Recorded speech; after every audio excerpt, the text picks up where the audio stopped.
Thank you, God. Thank you, God. Thank you, God. Thank you, God. Hi, friends. Good to see you. This is going to be a very quick video. Just want to drop a couple of minutes of knowledge from another YouTube video, and it will help you understand so much about the world and what's happening right now in literally about 60 to 100 seconds. Okay, so here we go.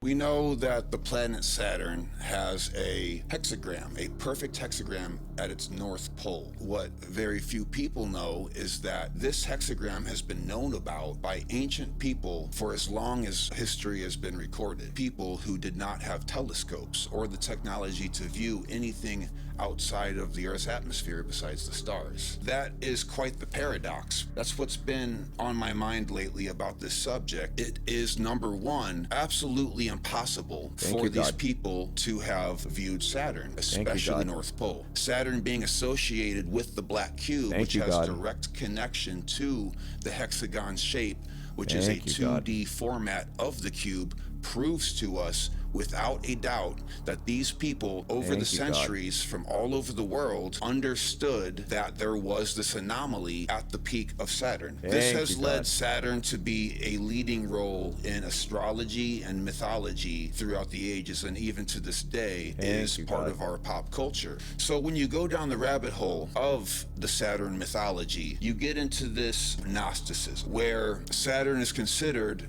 a great teacher, but through suffering specifically. It's been associated with the bringer of light, Lucifer, the primordial star, or the original black star is what it was called. It's also been called the black cube. Of course, the cube representing that 2D format of it, the hexagon at the top. And the people who understood that there was a hexagon at the North Pole of Saturn must have been either incredibly sophisticated technologically, which we're told is not so, or were able to somehow, with some extrasensory perception, understand the makeup of Saturn. So if Saturn is here to teach us through suffering, I suppose it's not necessarily an evil force, but there is a price to be paid.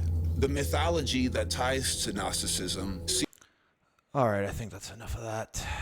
Let's see. All right, so you don't want to worship Saturn.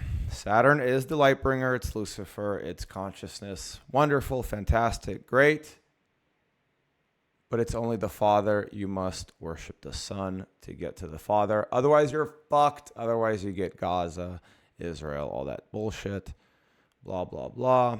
I'll let you go down that rabbit hole. That's just like the tippity top of the iceberg of his knowledge, and his knowledge is only one atom on the iceberg of my knowledge. Okay, so I really want you to understand how deep this goes. No one gets to the Father except through the Son. All Saturn/Satan worshipers are going to lose their heads. Kneel to Christ or you're fucking dead. Thank you, God. Thank you, God. Thank you, God. For my chosen, you're in heaven now. You're rocking with Christ, the Son of the Father. Yes, I respect Saturn, of course, but we don't need to suffer anymore. That is all done. We're in heaven now. Thank you, God. Thank you, God. Thank you, God. I'll link that video in the description if you really want to watch it, but I think you got the point. Thank you, God. Thank you, God. Blessings, peace, abundance to my children, and a slow, painful death to all Saturn worshipers. Bye.